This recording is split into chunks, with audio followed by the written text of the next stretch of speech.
we live? There we go. Hi, everybody. Welcome back to Carnivore Sunday School. We have a special guest every week, and this week is my friend, Robin. I met Robin in person, spent a lot of time with Robin online. I've popped into a lot of Robin's live videos. She does a lot of live streams. I checked you out, Robin. And she's better known as the Carnivorous Grandma.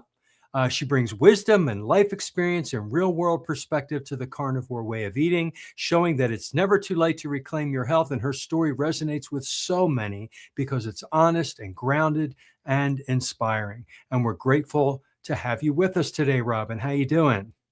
I am doing well. I'm so thankful to be back with you guys again. It's wonderful to see you all, and I definitely appreciate the invite. We're glad to have you here. So what we do here at Carnivore Sunday School, at the beginning and kind of at the end, we do a little intro and closure. So very briefly, we'll do clockwise and end with Carnivorous Grandma, and just tell us who you are, where you're from, what's the temperature where you are right now, because here in the United States, most of the country, it's pretty bad. And just briefly, how you came to carnivore. So I'll start. I'm the carnivore teacher Alpha. I put out a YouTube video every day. I go live on Sundays. I'm doing Monday nights as well by myself. And this is January, so I'm 3 full years carnivore. I was ketovore before that, and keto, and I lost weight. I lost my lower back inflammation pain. My AFib went into remission.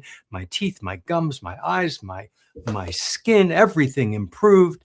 And just so many amazing benefits when you get out of your body's way and you stop the toxic inputs, which is starch, sugar, and seed oils and plant toxins, and you let the body do what it knows how to do, and that's heal from the inside out. And that's my message, and I believe everybody else's message here, about the carnivore way of eating. It's the proper human way of eating. And so I'm so excited to continuously explain this to anybody who is looking or wants to hear the message, because it's very individual too.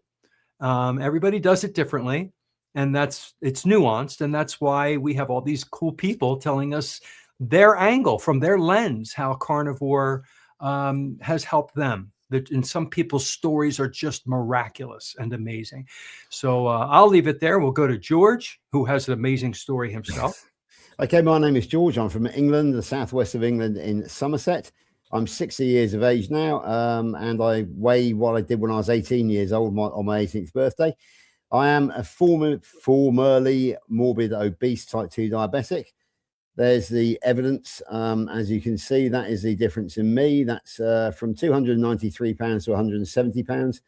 So carnivore works, folks. So yeah, what John said. And just a brief cultural note today. Today is the 25th of January, and that is Burns Night here in the UK, which is a Scottish celebration. Now, my father was half Scottish and he took it very seriously, so we always celebrated the Burns Night. I'm currently doing the Lion Diet for January. However, today I came off because cultural sensitivities demanded that I eat some haggis. Now, haggis is a Scottish dish, which is meat-based, but it does have some grains in it. However, cultural requirements overrode that. The other ingredients are pluck, and that is lungs and liver. This one had pork, lungs, lamb lung, and beef liver in it. So it was a very nice meat-based dish. And it was so if anybody wants to know more about the Burns Night celebrations, the Scottish culture, or about haggis, then just put a question in chat and we will be able to answer it for you. So that's me for this week, I think. So over to Stephanie. Hello. Yeah, well, I'm very familiar with the Burns Night haggis, as I went to university in Edinburgh in Scotland and lived there for over 15 years. And so I had a lot of haggis and really enjoyed it. I'm Stephanie Taylor, school secretary, and I'll be here talking to you in the comments. And I'm at Happy Sexy Health, and like John and George and Robin, who you're going to hear from today, I had a big health transformation when I went carnivore. And it's really helped me in, managing my stage 4 cancer diagnosis over the years to stay happy, healthy, and vibrant. So, over to you, Robin. Well, hello, everybody. My name is Robin Heron, and I am your carnivorous grandma. I'm so honored to be here with this. I was just sitting here thinking about this worldwide movement and how we got people from all over on this call. It's just so super exciting to me. I started Carnivore in February 2020, February 22nd, 2023, so almost 3 years, and it has done a world of good for me. I'm sure that you guys are gonna have some questions for me, but I'm gonna just name a couple of things that it did. The first one was that it healed me of my chronic, severe, debilitating anxiety. I was I was like, debilitated. I couldn't go out of the house. I couldn't drive my car. It was just really, really terrible. And I can talk more about that later if you like. But I don't have that problem anymore. The racing thoughts that I had, the food obsession, completely just gone. And then the second thing is my facial and hand eczema. Like, if you have eczema, you need to be trying this way of eating. And so I know that a lot of people deal with skin conditions, psoriasis, eczema, and things like that. And I'll probably, if I get a chance, I'll show you guys some pictures of how my skin was. It was, I mean, that was a secondarily debilitating thing for me was that I wore a lot of makeup. I tried to cover it up because it was just really bad and my hands looked like hamburger meat. You know what that looks like. And so Carnivore has done a lot of things in addition to that, but those are the top two. So I'm excited to be here tonight and to talk with you guys at Carnivore Sunday School. Great. Thank you so much for joining us. So let's get right into it. We'll start with the first one that you mentioned. I remember you telling me this before, but let's go into detail. What was it that you were experiencing anxiety-wise? A lot of us can relate to anxiety and stress, but what were you dealing with where you couldn't go out of the house? How long did this last? Was this like a large portion of your life leading up to Carnivore? Yeah, so I have always or was always a very nervous and worried person. I always worried about everything. I would worry about everybody, everything. Even as a child, I was like a big worry wart, they would call it back then. And but what happened was after COVID, being in the house for a couple of years, I found that I was having difficulty getting back out. I didn't want to go out and go to the store, which like grocery shopping used to be my jam. I would be going to the grocery store, and then I would get in my car and I would have to like turn around and go back home. So some of the things I was experiencing were I was having severe fear of crossing over bridges, which I've always been kind of afraid of heights. And I still am afraid of heights, to be honest, but I would find myself slowing down before crossing over a bridge. Now, that could be really dangerous depending on who's behind you. You don't want to be slowing down and almost stopping to like prepare myself to cross the bridge. My heart would be in my throat. I would just be terrified to cross it. Even just regular overpasses in you're driving through town, you got to go over an overpass. I got to cross an overpass to get to Costco. It's one of those little skinny ones, 2 lanes. And I would be basically stopping my car before crossing because I was so afraid to cross it. So that was really bad. I had just racing thoughts, always worried about everything. I would tell my family members, don't make my phone ring. Do not call me on the phone because as soon as the phone rang, I would be like, something has happened. Somebody died. Something has occurred. Just text me. Let me know that you want to talk to me through a text. And then that's a little softer approach. So I was very worried. And then like there was another one that was so weird. I don't know if anybody else has ever experienced this, but you're driving on a sunny day through a tree-lined road. And what are the trees doing? They're casting shadows on the road, right? Everybody has seen this while you're driving. I would be so freaked out by those shadows that I would have to go home Like, lay down, take some rest. It was very, very debilitating. I had to ask my doctor for medication. She put me on Zoloft, which, if you've ever been on Zoloft, you know it dulls you out. I mean, you feel kind of bland on that. But after 1 year on carnivore, after 90 days on carnivore, I weaned myself off of that Zoloft because I was like, I wanted to see, is carnivore affecting this? I felt like it was getting better, and it actually was, and keeps getting progressively better over time. Um, and there are certain things that I can do that will bring that back. Like I added some mint one time. That was a terrible idea because that anxiety came raging back. So there are certain different foods and stuff like that that I have tried that have caused my anxiety to really rebound. But typically, on a primarily meat-based way of eating, I don't experience anxiety in the way that I did before.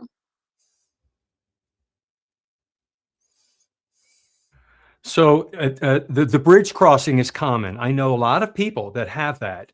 It's interesting. I wonder if they go, and people I know are not carnivores. So I'm curious how this works. What do you think carnivore did to your brain that Zoloft could not do? Well, I mean, I'm sure there's lots of things that we can talk about from a metabolic health perspective that would impact brain health. I recommend the book Change Your Diet, Change Your Mind by Dr. Georgia Ede, where she really talks in depth about what carnivore does for the brain. But for me, I will say that carnivore soothed my brain. It allowed my brain to heal from this high level of anxiety. I don't know the chemical reactions and all of that stuff. All I know is at 90 days carnivore, I felt what they call the carnivore zen, which is this generalized sense of well-being all over. Like your body feels good, your brain feels healthy. I was calmer. I didn't have these racing thoughts. All of a sudden, the thing that I used to do with my mom, we had this thing where we talked about food all the time. We would always talk about what we ate and take a picture of it, show everybody. All of a sudden, I realized, wait a minute, I don't care about this anymore. I don't want to talk about this anymore. And so my food obsessions and all of this worry, I realized I was on a live stream. I think I was with Carrie Mann on a live stream. And my phone rang and I sent it to voicemail. This is about 90 days after I went carnivore.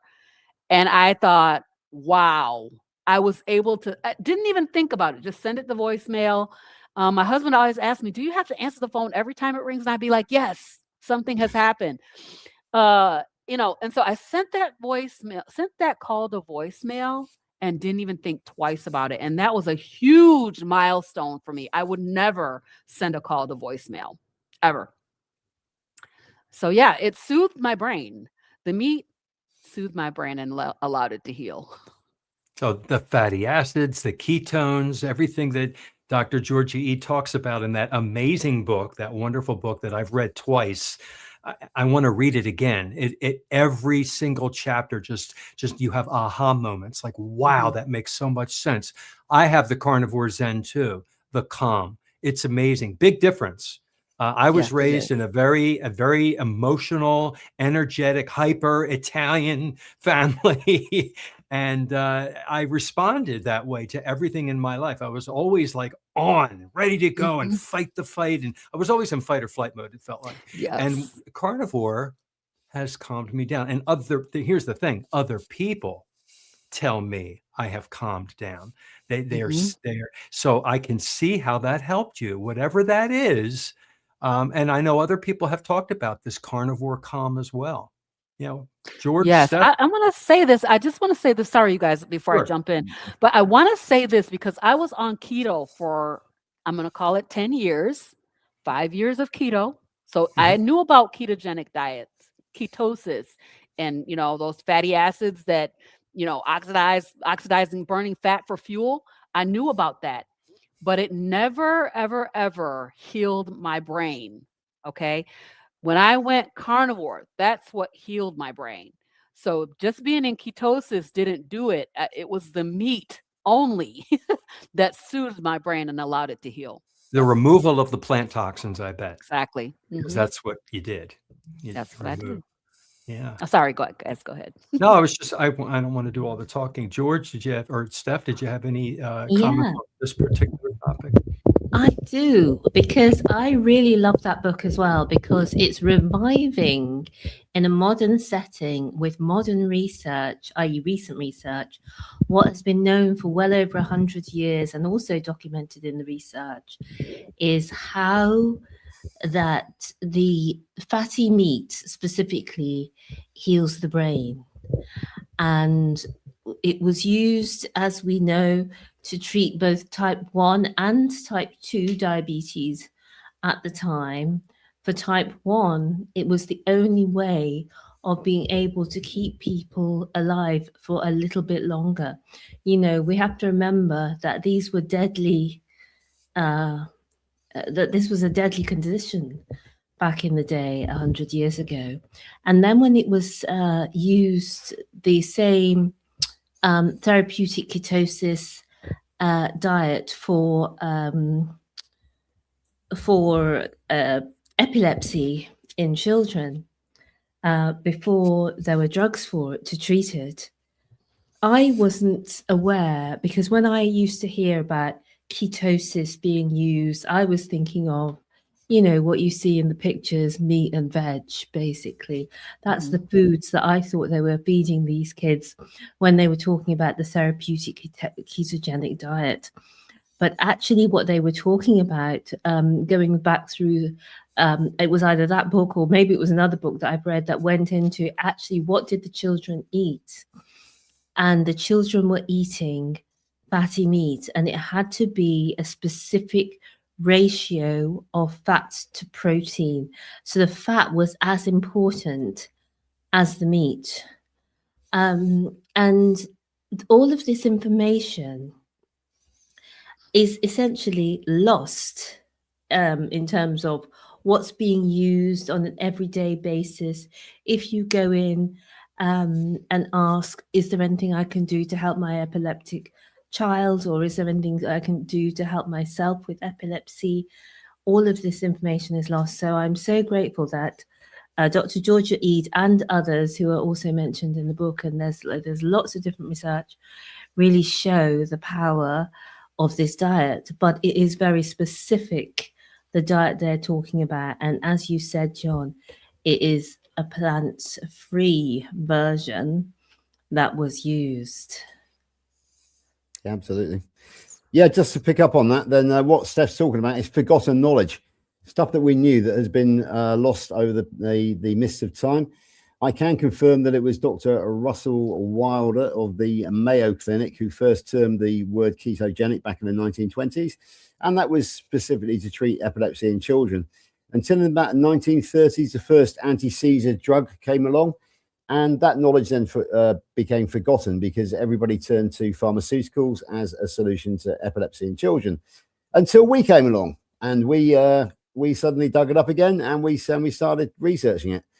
As you know, I'm the carnivore historian, some people call me, so I had to research where the term ketogenic came from. Dr. Russell Wilder in the 1920s in the Mayo Clinic. So there's a little bit of history for you there. And on the other note, yeah, I am irritatingly happy all the time these days. My anxiety about the future has gone. I used to worry really about homelessness and various other things. I wasn't working all the time. Now I take each day at a time. Possibly our great friend Dr. Kiltz has had something to do with that, because he believes in having faith, trusting the process. The past is history, the future is a mystery, and today is a gift. And you live for today. And I don't plan ahead like I used to. I do make plans for the future, but I don't worry about those plans at all. And I know that each day will take care of itself. Our great friend Grandma, who's in the crowd tonight, wrote a song called Another Dawn, and I'm grateful for every dawn that I wake up, because it's I greet the day with the gratitude attitude, as Dr. Kiltz would say. I live for the day. Tomorrow will take care of itself. I'm very irritatingly happy most of the time now, and so yeah, that is a massive anxiety. The stress and anxiety have gone, and it's as Robin will tell you, because I was on in her chat last night. I'm always looking for the fun in carnivore as well. Dr. Kiltz has the rule of F's, and I don't think we put fun in there. I'll have to speak to him about that, because he has faith, fat, fasting, fitness, and fertility. And there is another F there, which we can substitute for fertility, which we can't use on YouTube. But of course, there is also fuel. There is, yeah, absolutely, Robin. Yeah, he actually said it once by accident.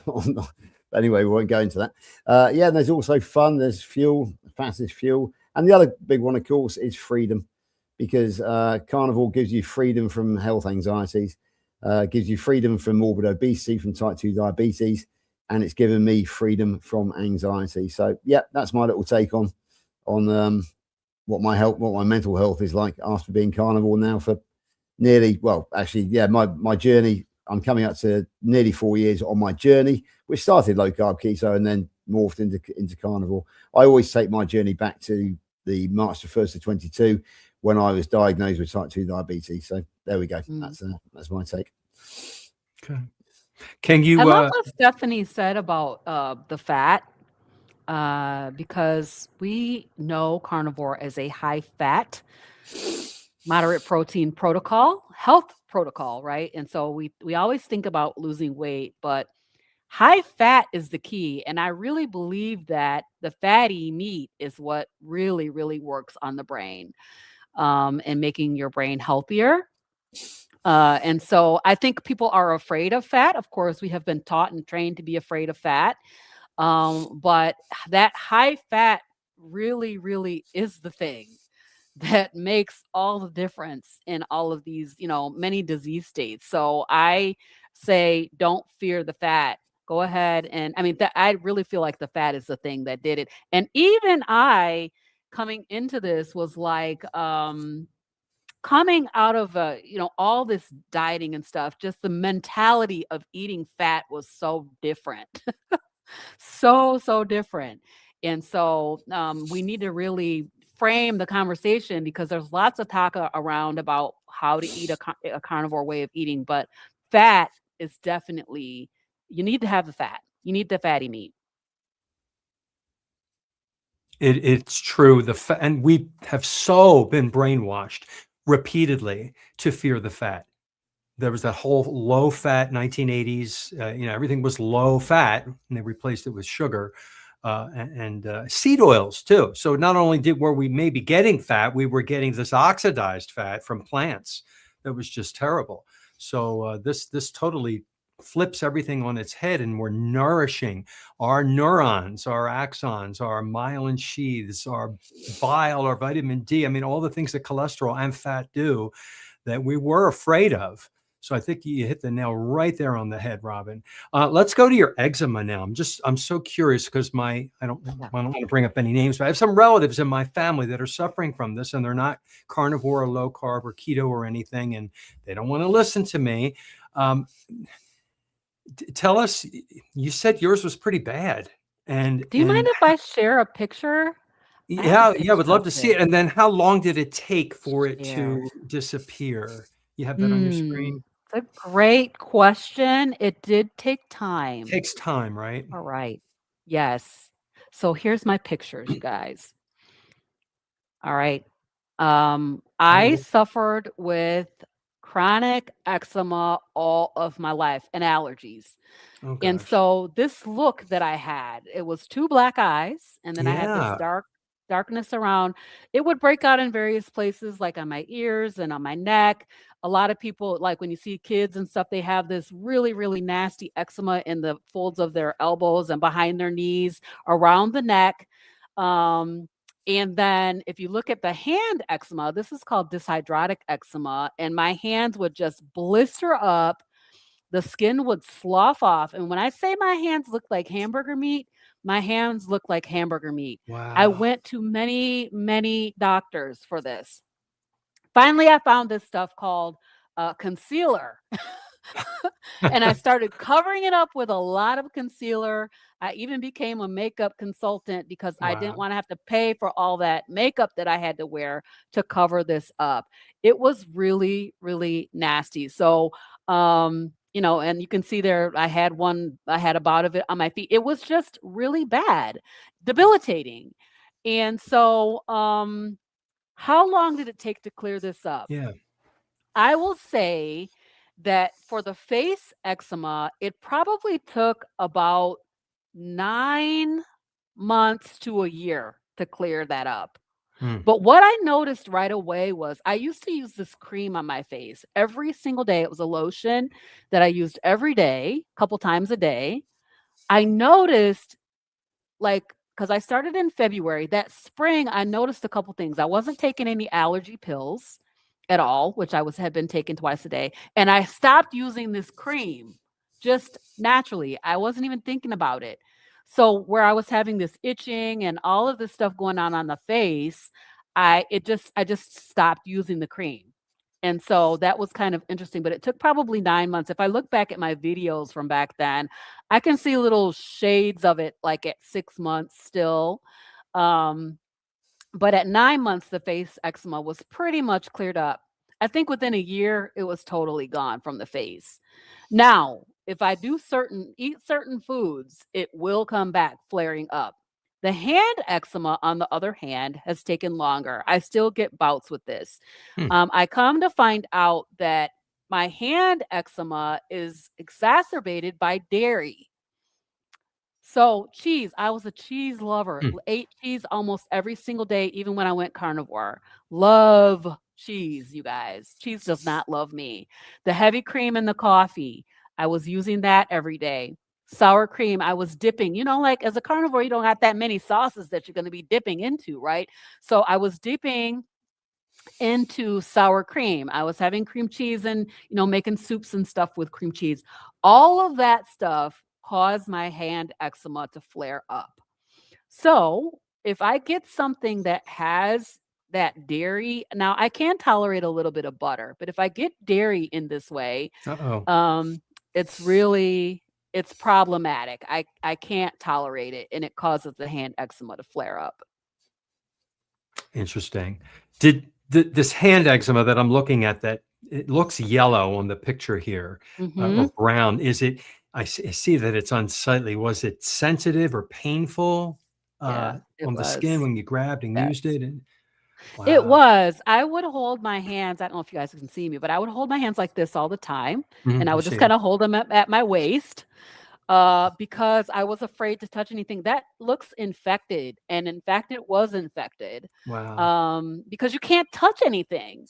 I tried the cotton gloves. They recommend, people who have hand eczema to wear cotton gloves, and I tried that. It would just stick to the hands would stick to the inside of the cotton glove. It was really, really, really bad. And in fact, it was so bad that I lost my fingerprints, because my hand, they just it goes through this cycle of drying and flaking and peeling and blistering. And I mean, it has a whole process that it goes through. It did it so much that when I went to go be fingerprinted to travel out of the country, they could not lift a good fingerprint Wow. on me. And what they told me was, we can't get a print on you. Hmm. And so I was like, okay, I don't know what to tell you. My fingers are here, we're here to be fingerprinted. So it was just really, it was really tough. So hand eczema, dyshydrotic eczema, exacerbated by dairy, and also seed oils. If I get something that has a seed oils, my hands may blister.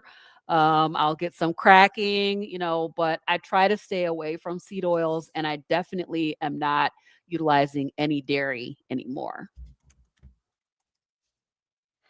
So Oh, go ahead. that's a good time because actually we have had a question about it as well. So I thought actually this would be good to have right here. And I can say as well that I know about the weeping, and actually mine used to, I don't know if you call it pus, it's like clear. It used to weep like Yes. liquid, Yep. clear liquid would come out of it. Mhm. And so it's always evolving and changing, and everything about it is sore. If you scratch it, it's sore. If you don't scratch it, you want to scratch it. It's just awful. But Terry B312 says, Robin, I was at Costco the other day, and an African American cashier mentioned her dry skin on her hands. Has Carnivore helped you with dry hands along with the eczema?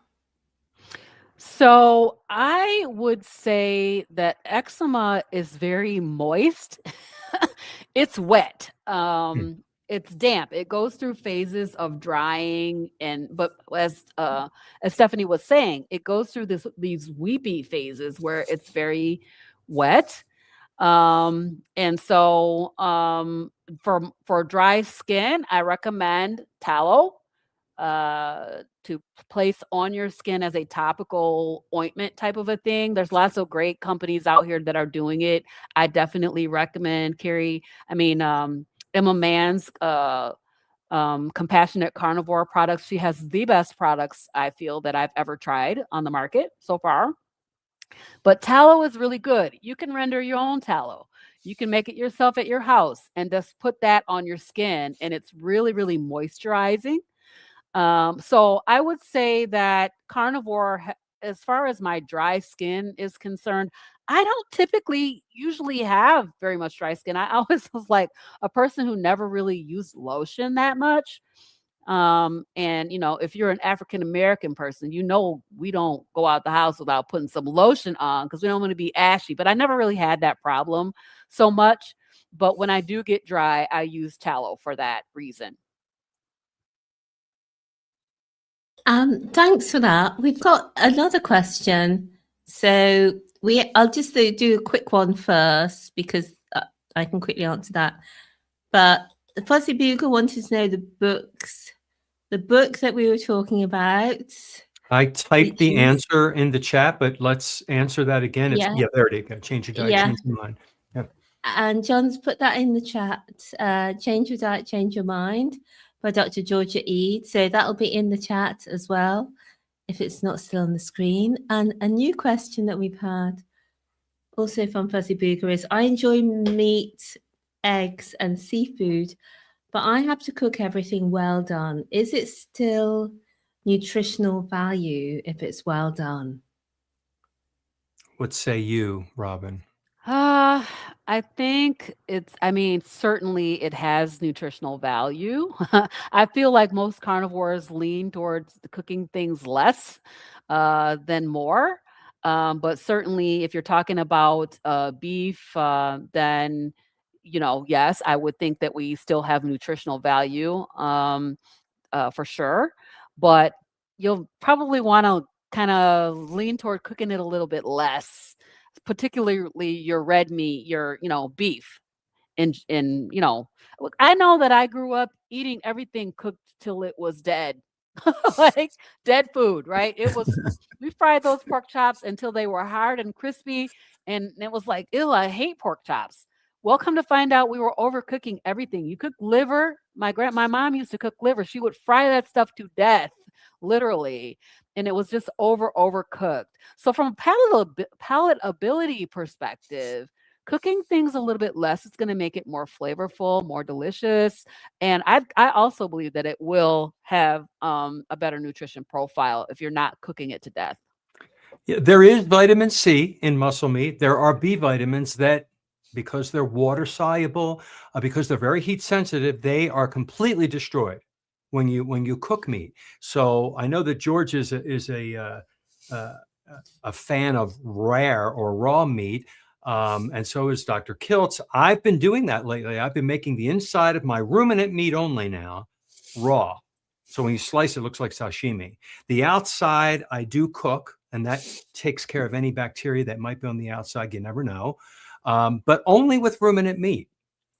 Pork, the recommendation is to cook it so the internal temperature is like about 160, 155. And that's because pork and poultry, it's different.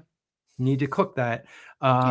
That's also my suggestion too. But with ruminant meat, it is healthier if you don't kill it, like you said. Yeah, I was raised, my mother was afraid that we were going to get sick, so everything was well done, just like you said. George, tell us about how you eat your steaks. Yeah, first thing I will say is everything which Coach Juliet said. Yes, you might lose a few nutrients if you overcook it, but it's better to eat overcooked meat than what it is to eat the standard American diet. So that's a good start point. I've been eating raw now since June of 2025, I think. No, June of 2024. So over 18 months. It started off as a sort of to support my friend who was going to eat raw. I started off on 2 steaks a week, loved it so much that I now eat Monday to Friday. I eat completely raw at work. And at the weekend, Lainey does love cooking. So, for example, I had a very rare ribeye yesterday. We had haggis today, which is a bit of a different thing. But if Lainey's cooking for me, she knows it's what Dr. Kiltz would call black and blue, seared on the outside, rare in the middle. And I'm actually one of the very lucky guys in the world to have had actually Dr. Kiltz cook a steak for me at a meetup, and he did it black and blue. So it was very. I've got a picture of it somewhere. It's really rare in the middle. Now, one of the reasons I eat rare is because I do not have a cooker at work. I don't have access to a stove. So get it out of the packet, stick it on the plate, cover it in salt, and away you go. It's as simple as that, really. And I think that my gut health has improved notably since going raw. Because interesting enough, what I will say is that I don't eat ground beef raw. Robin, did we have this conversation? No, I can't remember who I had a conversation with last night. But I don't eat ground beef. I think it might have been Carnivore Cherry.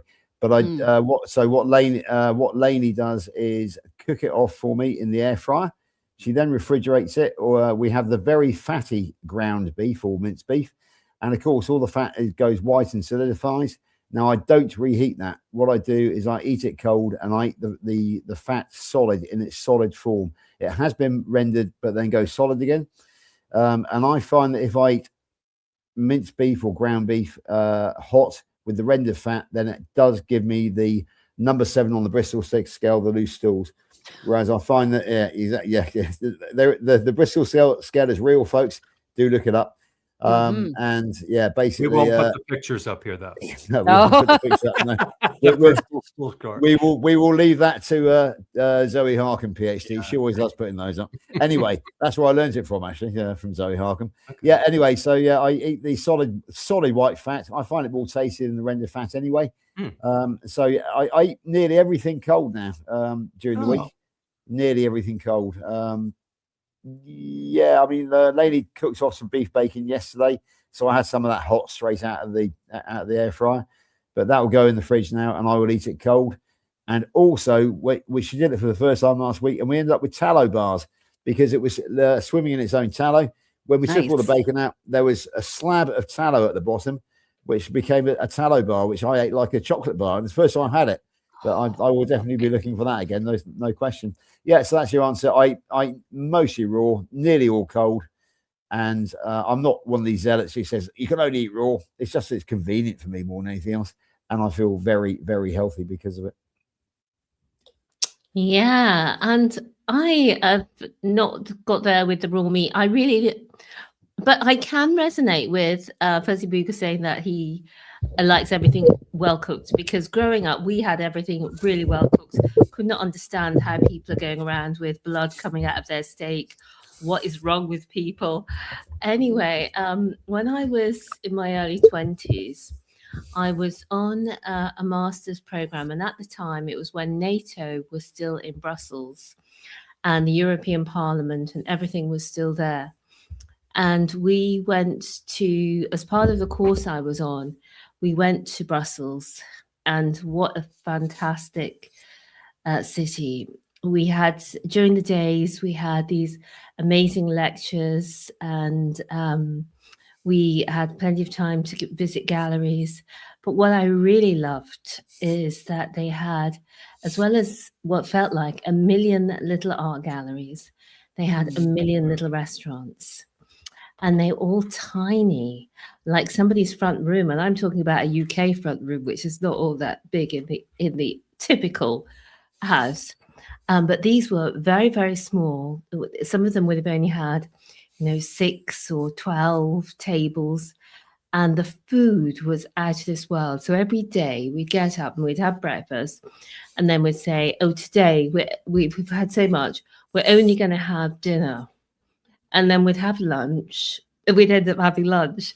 And then we'd say, okay, we're only going to have lunch. We're not going to have. And we had 3 meals a day, every day. And we went out to these fabulous places. And so I went out for the first time and had a steak that I had asked for. So it wasn't the first time I'd had a steak, but at this time, when I was in my 20s, this is early 20s, this is 30 years ago, the UK wasn't as sophisticated as Europe when it came to steak.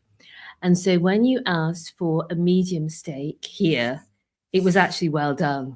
Mm. So I asked for a medium steak in Brussels, and I could not get enough of this steak. It was beautifully cooked on the outside. It was all brown. It was caramelized. It had this amazing béarnaise sauce. I'd never had béarnaise sauce before in my life. I was making so much noise. Going, oh, goodness. I could not get over myself. I was salivating so much. In fact, just talking about it takes me back to this time. The food was so good. And this was just a random little tiny restaurant. Anyway, as I proceeded with this thing, the steak, which was quite a big piece, as I went closer to the middle, it was going pink. And then in the middle, it was blood. Oh my gosh. And then I thought, this is what people are talking about. This is what the crazy people have been doing all along. They've been eating the meat. It's so flavorful. It's so tender, but everything was so good. And so that's what I'm saying to you, Fuzzy Booger. If you try something just cooked a bit less, or sample other people's when you go out, you may find that you actually really enjoy it. Not necessarily cooked medium rare, but maybe medium instead of well done. And then maybe you progress a little bit, like I did, from extreme well doneness to now. Mostly I have, depending where I am, I'll order rare or medium rare. And recently at home, I just had this urge to eat. I got my beef from a farm, so it was a better quality beef, an organic farm. Sorry, beef liver. I got my beef liver from an organic farm, not from the supermarket. And one day I just had this urge. I'm just going to have the liver raw. And honestly, it tasted so good. So I think these things can come upon you sometimes when you think, I would never eat something rare, or I would never eat something raw. Sometimes you're just going along with your carnivore life and the urge compels you, or a flavor you weren't expecting captivates you. So that's my thoughts on raw. Mm. Good experiences, good stories, and people are chatting and talking to themselves about how they eat their food. And I would never try this and try that, and it is very individual. It's taste, it's what you like, but it's also fear mongering from our childhood and breaking through that. When I had my first medium rare steak in my life, I was in college. I was at a cookout, and somebody they were making steaks, and I wouldn't have had it that way. But I cut it, and it was the greatest steak I'd ever had in my life, because all the steaks before that were all well done. So unless you try it, just break through your psyche and try something that people say is okay, but you have a phobia about, you may surprise yourself. Absolutely. Yeah. So I have another question for you, Robin, while we're here. I like to ask this of everybody on every single interview, because we're carnivores. What do you eat on a daily basis? Can you tell us what your food is like? Because people want to know, okay, you're carnivore, you eat meat. What else? What all do you eat? What kind of meat? How much do you eat a day? Yeah, so I typically eat 1 or 2 times a day. I love to have a steak almost every day. Lately, we've been getting some really good deals on ribeye. So I've been having a ribeye almost every single day, and it has been divine. I love ribeye, but I also love chuck roast. I usually will sear it and then put it in the pressure cooker for an hour. It comes out absolutely perfect. I put a stick of butter on top of it, and no water. So good. Absolutely delicious. A lot of ground beef. I think a lot of carnivores eat ground beef because it's economical. I probably can eat 1.5 pounds of ground beef at a sitting. And then I can eat a whole 16 to 18 ounce ribeye by myself in a meal. I like shrimp. Um, I like to eat burger patties. Sometimes I do eat out. Sometimes I will grab the fast food burger patties, but mainly I like to cook and eat at home because I do eat a lot. Don't get me wrong. I do because it's just, my husband and myself. Now I got these grandkids in here, but it was just him and I. So we eat out a lot. But I like to eat at home because I like to know what's in my food. I like to know that there's no seed oil in it. I want to know that it's not seasoned with anything that I don't tolerate. So I do use some Redmond's real seasoned salt. And I have experimented with that. I don't have any issues with it. But I have really cut down on other types of spices. I used to use a lot of garlic powder when I first started. I use onion powder. I don't really use any of that stuff anymore. It's just mainly salt. I do have coffee. So coffee is not technically carnivore, but a lot of carnivores do drink coffee. And so I do have coffee. And pretty much I promised myself that I was going to have a steak pretty much every day during World Carnivore Month. So that's what I've been trying to do. Pretty much that's what I eat. Any eggs? Very little eggs. So I think I have a little bit of, I think it's a histamine issue. Okay. So when I get, and you guys know Linda Volke, when my histamine bucket gets full, the egg whites cause me a problem with histamine. So I can have it maybe once a week or once every other week. I can have whole eggs. Otherwise, I can do like fried egg yolks or something like that. Take the white part out. But yes, I eat a little bit of eggs, but not as much as I used to. I used to eat eggs almost every single day. And I kind of got burned out on eggs. Like I got a little bit of an aversion from it for eating them every day for a long time. I'm still waiting to see if there's such a thing as a ribeye aversion for me. People are like, "Oh, I couldn't imagine eating another steak today." Yeah. I just can't even imagine how that feels because I could eat a ribeye every day. Why is it that we don't get tired of an amazing steak? Yeah. I mean, a lot of people ask that question. Aren't you sick of eating steak every day? And I don't. No. It's so amazing when I have it. When I'm hungry. When you're hungry, true hunger, not cravings. It tastes amazing. It really does. I never have gotten tired of having a steak. And my husband, who is sort of keto, I would call him, he's like, I'm like, you want a steak today? He's like, no. I'm like, what? I don't understand that. No steak today? Yeah. So, these guys get tired of steak. They're like, oh, I don't think I can eat a steak today. I'm like, well, I can. So here I go, either in my cast iron or in the air fryer. I'm having a steak. It's satiating. It makes me feel good. It soothes my brain. It makes me feel calm and satisfied. I sometimes will eat bacon. Oh, I forgot to mention bacon. I eat a lot of bacon. Pork belly I enjoy as well. So yeah, I mean, I pretty much eat all the meats, but I limit things like chicken and pork because they have, they're not ruminant animals, I'll say. And so they are closer to because they don't have that stomach where they can process out all of everything that they ate. Some of the things that they eat sometimes will cause you a little bit of an issue. So I don't eat them as much, but I still do eat them every now and then. But no plants. No plants. So I really have had issues every time I've tried to incorporate a plant. Like I tried broccoli. Since I've been carnivore, I've tried to bring that back in. I thought I would bring things back in. I'm going to do this for 90 days is what I thought. And then I will start to reincorporate some things. come to find out, the plants really were trying to kill me. It was the plants and the dairy that were my problem.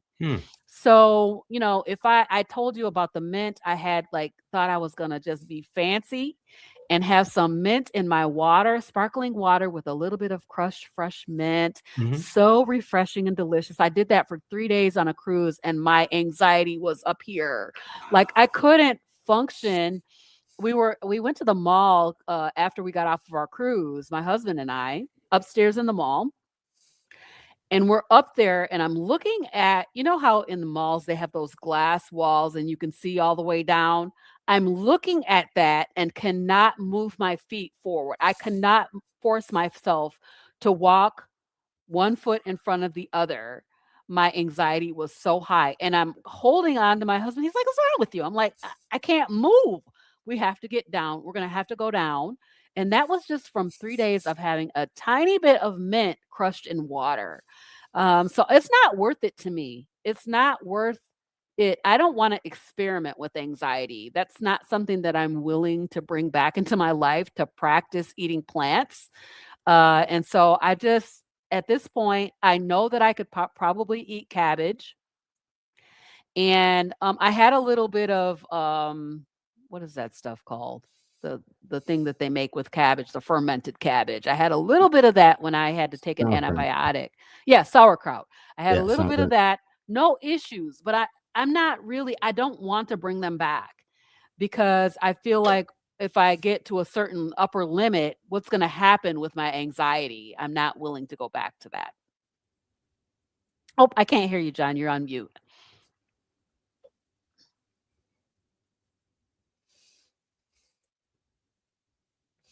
Oh, John's still muted.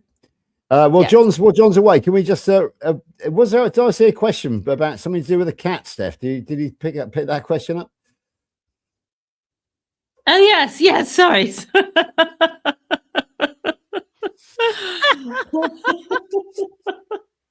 Great question. So lively.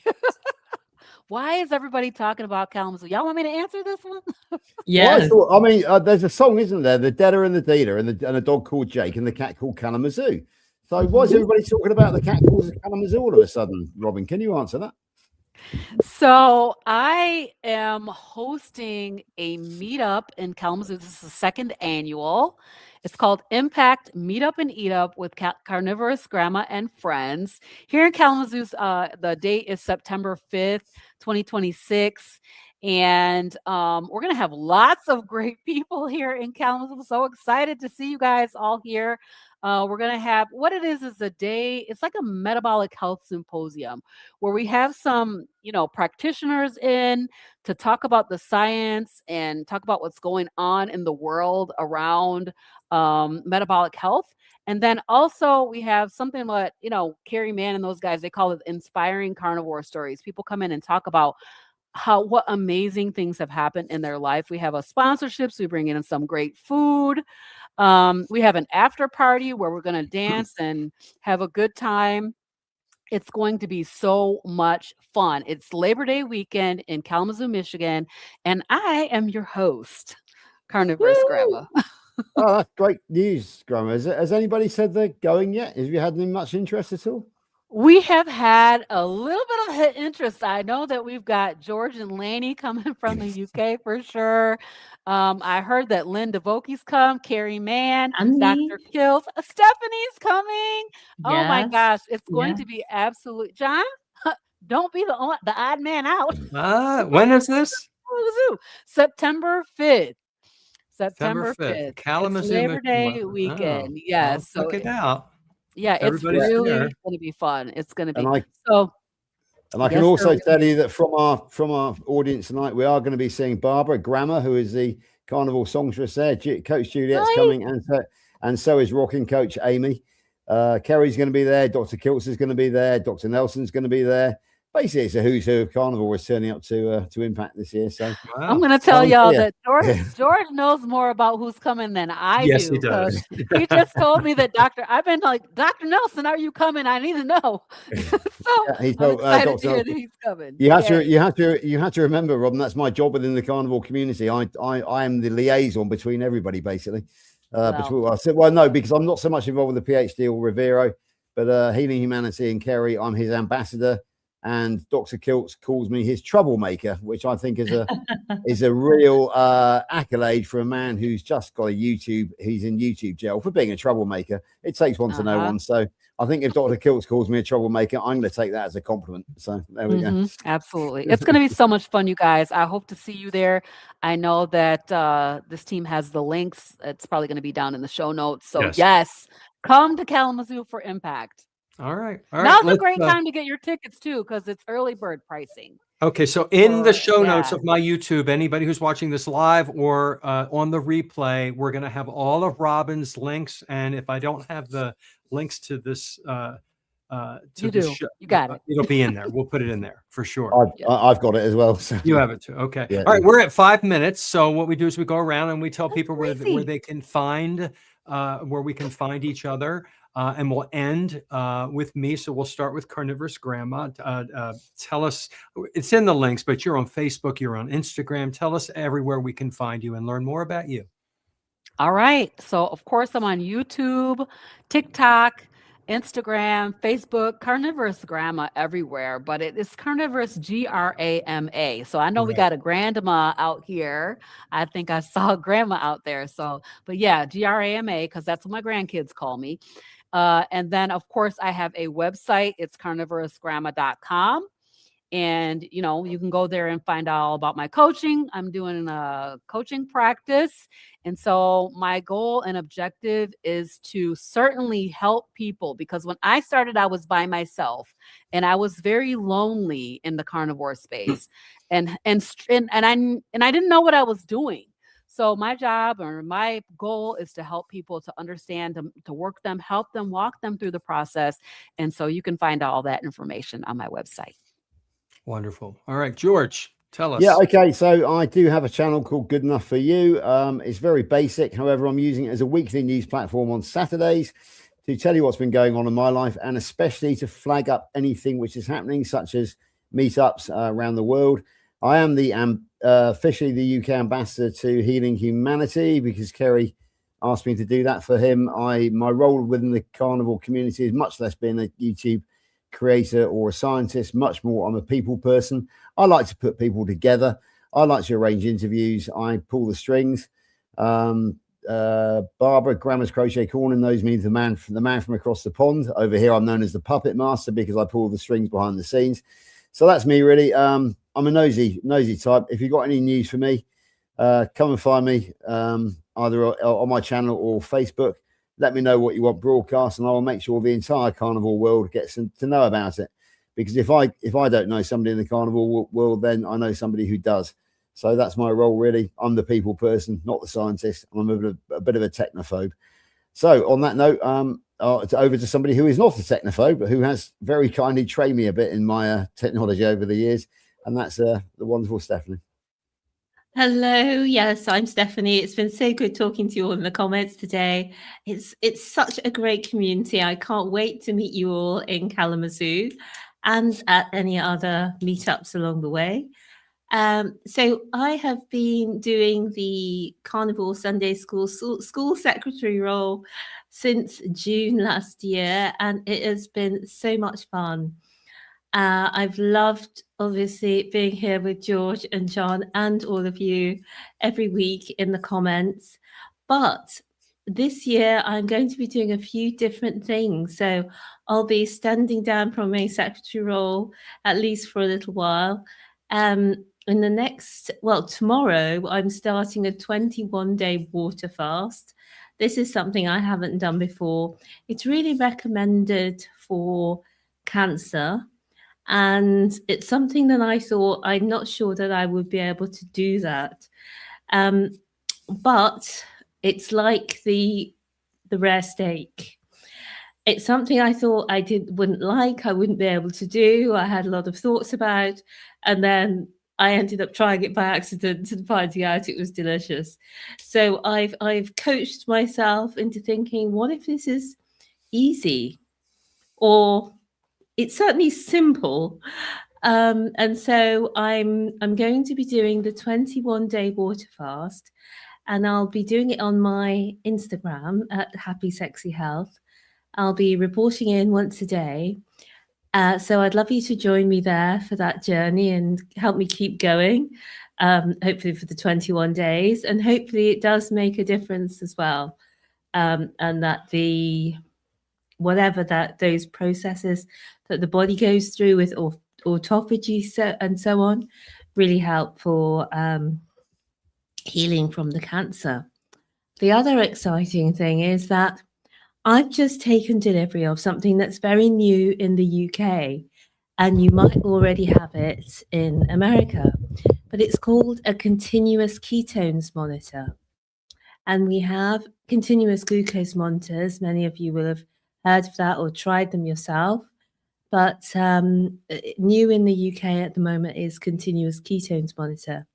So I'm going to wear a continuous glucose monitor and a continuous ketones monitor as I do my 21-day water fast, and I'll be reporting in everything each day on the Instagram, as I say. So hopefully see you there, and keep in touch at Happy Sexy Health. And of course, do keep watching here, and I will also be watching you here at Carnivore Sunday School every week. So thanks to George and to John for being fabulous co-hosts. Thanks for Robin for being here today and being an amazing host. And I can't wait to see you in person for the first time ever in Kalamazoo. So over to you, John. Thank you. George and Steph, I left you a private message. I want you to go in there and read that while I do my closing. Thank you so much, Robin, for joining us. It's been wonderful. Loved meeting you in person. Hopefully I get to see you. Maybe I'll come over in September. I'll check it out because everybody's going to be there. And, I love being where everybody is. Missed you at Hack Your Health, but I ran into your friend, as you saw. And one of the pillars that George often talks about is community. And it is as important as eating the meat itself. It really is. And so getting together and supporting one another and encouraging one another, I'm a fan. And I promote that as well. I'm a Carnivore Teacher Alpha. I'm on YouTube every day. I put out a lesson. I'm here on Sunday School. I'm on Monday night if you'd like to join as well. And please just check everybody out here on the screen. If you're watching for the first time or on the replay, and be part of the community, because that is so vital and so important. And it's a wonderful community. We encourage one another. We give to one another. I feel the love with this community, everybody. And there's so many cool people that you get to meet. So if you're new, welcome and join us. So with that, I'm going to end our Carnivore Sunday School. Thank you, everyone, for coming. We'll be back next Sunday with another special guest. Take care. Bye, everybody.